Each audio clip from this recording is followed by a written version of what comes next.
This morning we'll be getting into, this afternoon I should say, we'll be getting into the CFT30 introduction. First, I'd like to give a shout out to the Central Lakes College Automotive Program for joining us. Thank you. Have a great show. Let's see, we'll start by just going through a little business here. If you don't have a hardwire connections for these webinar programs, probably not a good idea. You don't want to work on a Wi-Fi connection for these for this webinar series because it may have interruptions. So just be aware of that a hardwire is the best way to go. The handout, everybody should have a handout by now. If you don't, speak up and we'll take care of that. Let's see. Let's see.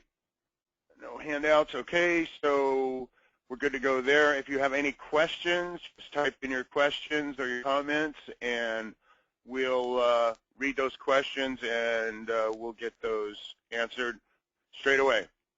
And finally, I would like to ask you to fill out the survey that you will be emailed at the end of the show.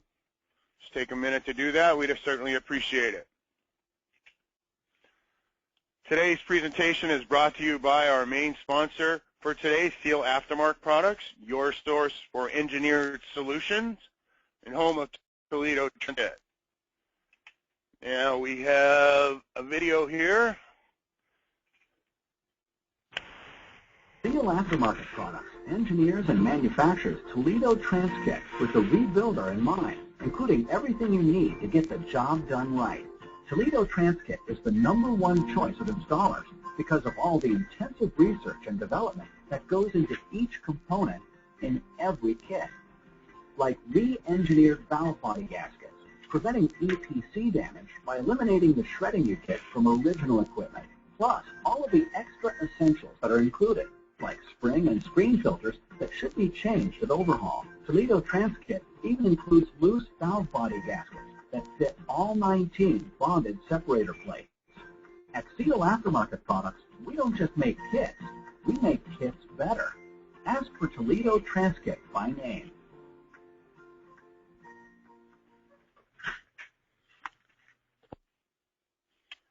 Okay. I'd also like to thank our co-sponsors today, Whatever It Takes Transmission Parts, and my favorite publication, Gears Magazine, for the transmission rebuilding industry. If you have any comments or questions, please contact Lance Wiggins at ATRA. That's lwiggins@atra.com.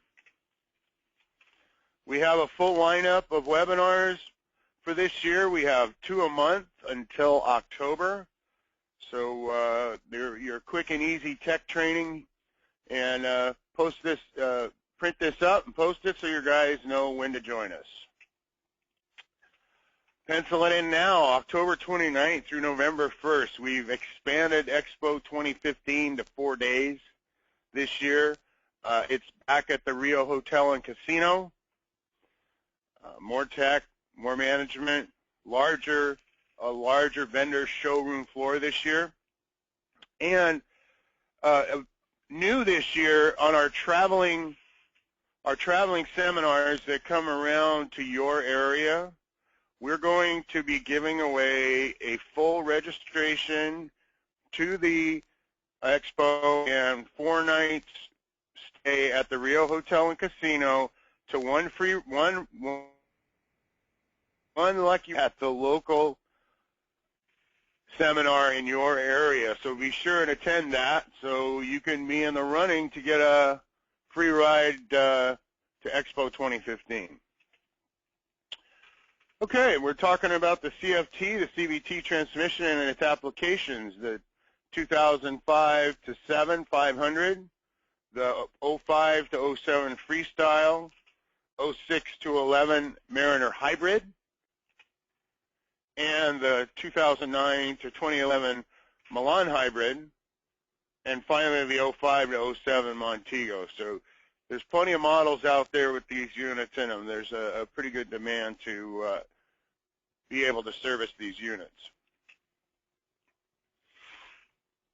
Okay, some of the highlights for this CVT unit is no discrete gear shifts, so there's no interruption in power flow and acceleration. It uses a drive chain, not a belt. A lot of CVTs these days use belts or push belts. It has a single planetary for forward and reverse, and the TCM is internally mounted to the valve body. And these days when we have a TCM on a valve body, it's called a mechatronic unit. Now, notice I skipped over the Motorcraft CVT fluid. We're going to be talking about that here in a little bit, so it's always important to use factory fill. The electronic control system, most of this stuff we've been used to. It's the input speed sensors, the TFT, the pressure control solenoids, the pressure sensor, and the valve body are all a part of the mechatronic unit. The only thing that is not a part of the mechatronic is the output shaft speed sensor, or OSS. That is over the differential, and it has a wiring loom and is plugged into the TCM. Okay, you can't talk about working on a CVT without first talking about the hybrid system and depowering the hybrid system. Very, very important, because if you look at these warnings, these top 3 warnings right here, the very most important sentence is the last. Failure to follow these instructions may result in serious personal injury or death. And the folks here at ATRA want you to be around R&R lots of transmissions and rebuild lots of transmissions. So please take these warnings extremely seriously. Okay? So when you're depowering the batteries, okay, make sure you follow the installation procedures to the T. And when it says to wear high voltage insulated safety gloves, these are gloves that are rated up to 1,000 volts. They have special procedures for inspecting them. They have special outer gloves that you wear with them. They should be inspected every time before you work on a hybrid vehicle. Any slight puncture in the gloves can result in a place where this voltage can get to you, and as you'll see, 300 volts, that will kill you. So you want to follow the procedures to the T. And we're going to turn off the ignition for a minimum of 5 minutes before you touch anything that has to do with the high voltage system. 330 volts DC. There it is again. The last sentence up at the top. Results in serious personal injury or death. Now we're going to set up a buffer zone around the car. I don't know, put some orange cones around the car so that they know that this is to protect other people from coming in contact with the vehicle unknowingly while you're working on it, just to preserve their health and well-being, okay? So we're going to remove this orange switch right here. Most, if not all, the switches, the high voltage switches on hybrids are all bright orange, including the cables that are bright orange. That's the stuff that you really want to pay close attention to. And we're going to pull it up, and it actually comes out of the housing here. We're going to twist it and put it in the servicing and shipping position. The main reason we want to do that is to prevent any crud from getting down into this. The lithium, the batteries don't like the crud down in there, so this prevents any debris from getting down in there. Very important. Got some trouble codes here. Most of us are familiar with these codes by now. This, for example, the 72021 OSS, that's a SAE code. The 711, 714, 710 TFT codes. We deal with those pretty much every make and model these days. What we don't necessarily deal with is the P0900 codes. These are the solenoid codes, PCA, PCB, and PCC, the main control solenoids of this unit. And lastly, we have some U codes here. The U codes become important. I'll show you that here for I'll show you this next. A U0301, software incompatible. That's one that you're going to see quite often, especially if you change the TCM or when you go to an exchange unit. Many times these have bearing failures and disintegrate the whole unit, so the best option is to get a good used unit. Well, as soon as you plug, these are not plug and play type of transmissions. You have to reflash the TCM to the PCM because there's no, they're not compatible. You have to marry the TCM to the car. I was asked the other day, can we just change the TCM along with the mechatronic if we put the old mechatronic into the good use transmission? And I don't see any reason why not. As long as the TCM stays with the vehicle, that is certainly an option. If the TCM is usable and it's not melted or full of metal, that's definitely an option. Got another couple of codes here. This is from a call I took last week. P0871 and a P0961. The 871 is a secondary fluid pressure sensor, and the 0961 is a main pressure sensor code as well. Out of range. It's either a defective sensor or a leakage in the hydraulic system for both of them. There's only 2 pressure sensors on the TCM.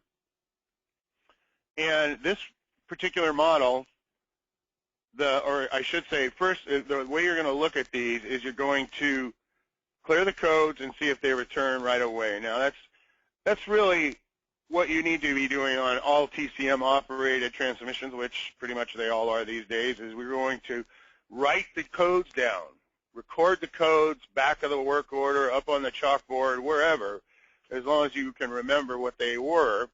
You want to clear the codes and see if they return right away. Okay, if the codes return right away, we know that it's an electrical problem. We can just go right after the TCM and change the TCM out and reflash it. But this vehicle, you had to drive the car. You had to drive the car for 5 to 10 miles before these codes would set up. Well, these guys, when they first did the unit, they used a generic CVT synthetic fluid. Now, we will always tell you here at ATRA, if you call us and ask us what type of fluid I should put in my CVT unit, no matter if it's a Ford, a Nissan, or a Chrysler product, we're always going to tell you what the factory fill is. What does the factory fill recommend? I don't care if it's $25 a quart. If that's what the factory fill is, that's what it has to have. Because in the long run, you're not going to save money by using generic synthetic fluids if it's setting codes up and you have an unhappy customer. This unit was flushed out with Motorcraft CVT fluid. Car went away and stayed away. So be very careful with using those fluids.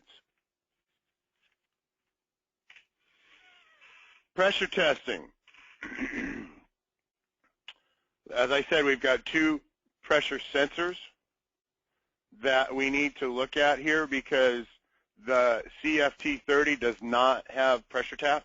So the only way to check pressures is to go through the scan tool.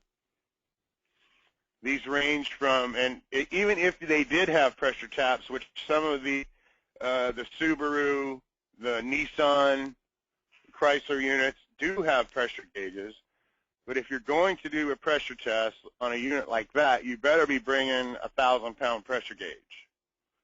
I hate to see what 1,000 psi would do to a 300-pound gauge and rubber hose. That would probably be the mess for the ages in the shop. Anyways, if the pressures don't match up, we're going to be looking for mechanical issues first. Cut O-rings, filters being a problem, maybe even a fluid pump being an issue. That's if that might take some time for it to set the codes, which is opposite of an electrical problem, which we're looking at here. The first part of the pressure sensor diagnostics talks about a key on, engine off issue. If the pressure sensors, right here, if the pressure sensors are down between 0 and 12, they're okay. If they read anything else other than that, that means it's going to need a TCM straight away, because you can't replace the pressure switches. They're non-touchable, untouchable, non-serviceable. That was the word I was looking for. And if the pressure sensor, okay, so we got that. So and then the pressure test goes on to watch the pressure commands, and what it does is the computer commands X amount of pressure and expects the sensor to be reading within a certain PSI of that pressure, and if those two are out of whack, then we're going to be looking at some sort of mechanical issue. Okay, we got solenoid identification for you and their function. PCA is the main pressure control solenoid. PCB is the primary variator, or the drive pulley is what I call it. PCC is the secondary or driven variator pressure. PCD, forward and reverse clutch, and of course the TCC solenoid.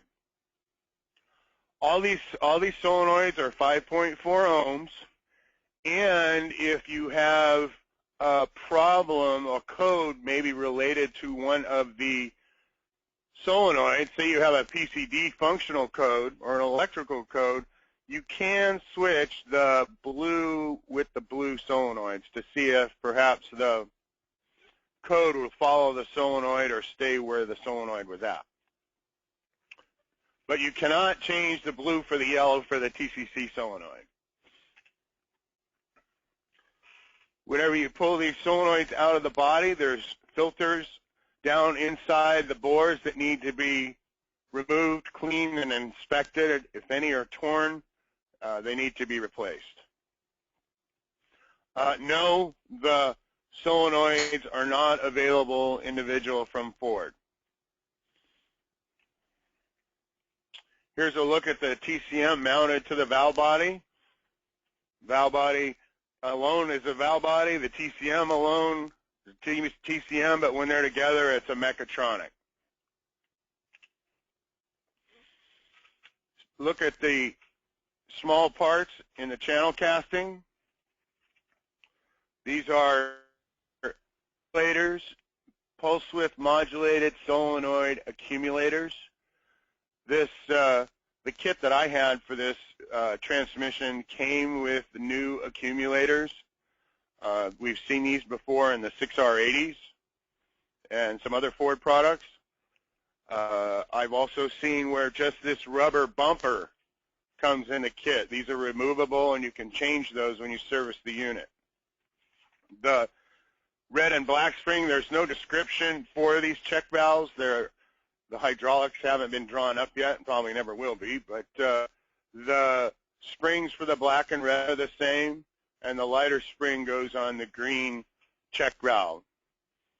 These are a press fit into these springs, meaning that you have to twist the springs on and they stay intact.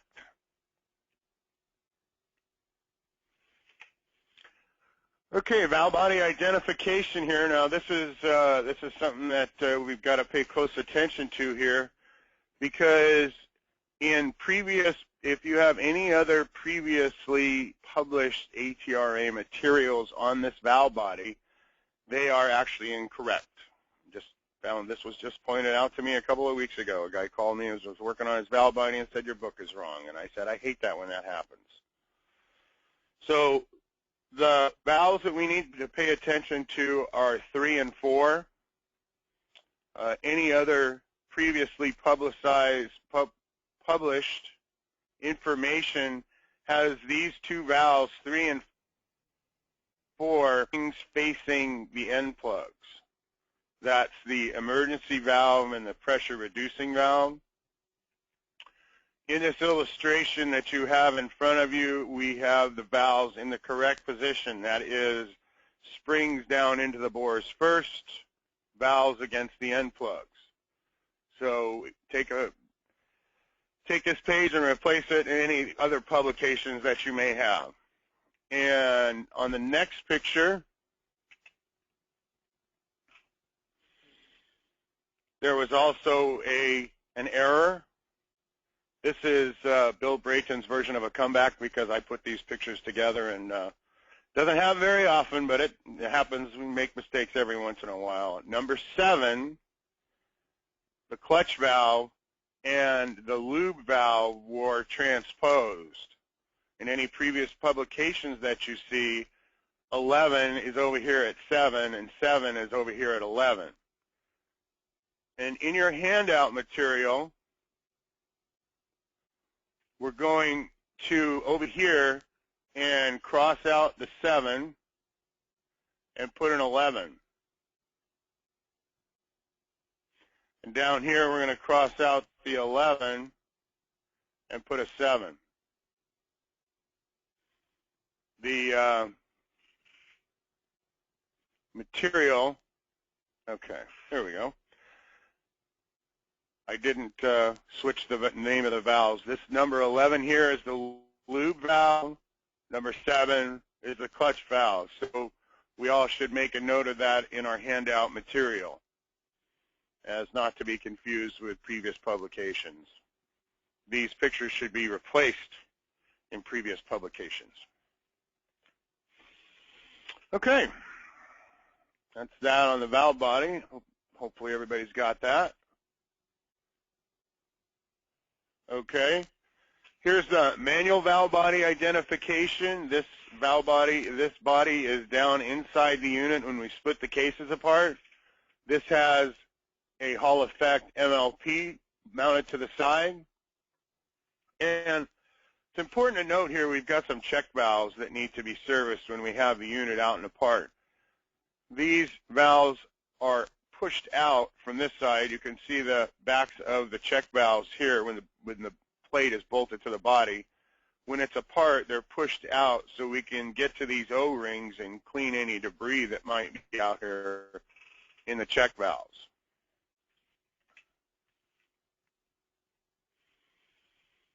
This is pretty common, but we still get a call on this once in a while, so it's important to be aware that when you have no TCC, maybe you R&R the unit and the converter clutch doesn't work, you can't, even if you get a good used unit in, you have to pull the converter out. Well, it's always a good idea. But you want to make sure that this O-ring is here. Those O-rings have a nasty habit of disappearing. A gentleman called in and he pulled the converter out. He says, the O-ring's not here. Do I need to put one on the good used unit? And I said, yes, you better know it. And I've included the Ford part number for a high quality O-ring for this area. Okay, we're going to talk about some noises while driving. This unit has its own set of individual noises that we need to be aware of. We've got the bearings and part numbers out here for you on this first slide. Our first noise, whine, thump, knock, and park or neutral while the engine running, that goes away when the vehicle is put into drive. What you need to do is put some chassis ears on it to make sure that, yep, that's where the noise is coming from. And watch your scan tool. You put it into gear, the turbine speed sensor goes to 0 and the noise goes away. This is where you're going to look. If if it's this bearing can be replaced, and I've seen these shafts repaired here. So that's not a problem. We do have a part number for the input shaft planet. Seen guys get these spray welded and repaired as well.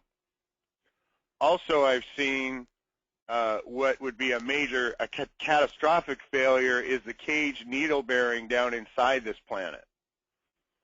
Typically, when that happens, the unit comes in sounding like a box of rocks, because this bearing lets go and gets in between the gear. It gets in between the gears and just destroys the whole planetary gear set.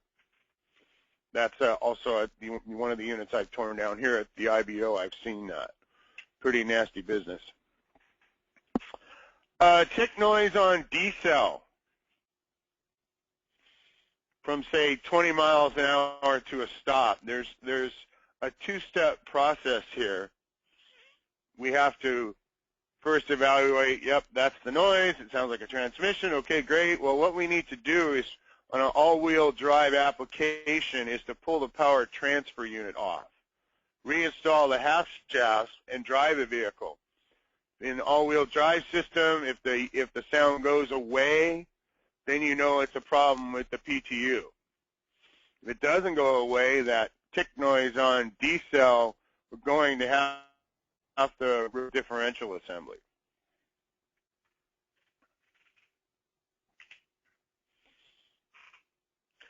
Lastly, gear whine on coast down or D-cell. Notice it's different than the ticking noise. From, say, 42 to 35 miles per hour, loudest around 37, and so on and so forth. You can see the different categories right here. This is a transfer gear issue. So we're going to replace the transfer gear, the bearing, as an assembly. Okay, are there any questions out there? I'm going to, if there are any questions right now, I'm getting ready to wrap it up. And you go ahead and type any questions you may have. I'd like to thank our co-sponsors, Whatever It Takes Transmission Parts, and my favorite publication, Gears Magazine, the Transmission Rebuilding Industry publication. I'd also like to thank Seal Aftermarket Products, your source for engineered solution and home of Toledo Transkit, for being our main sponsor today. Okay, well, that about wraps it up. My name's Bill Brayton. Enjoy your day, and we'll see you soon right back here. Have a good day.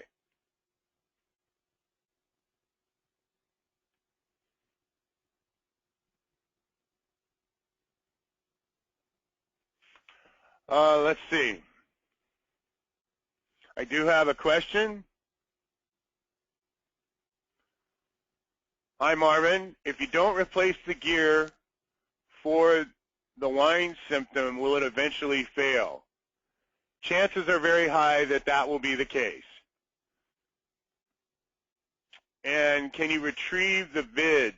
Which vids are those, Rick Maniscalli? I'm not sure what we're talking about as far as the vids. All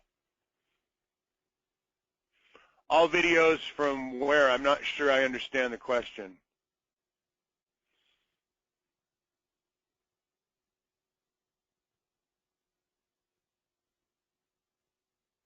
Oh, yes. Yes, these webinars will be posted within the next few days, and they are already posted on our website.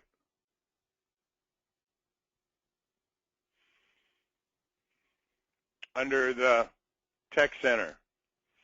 All right, if there are no further questions, we're going to sign off, and thank you very much for attending.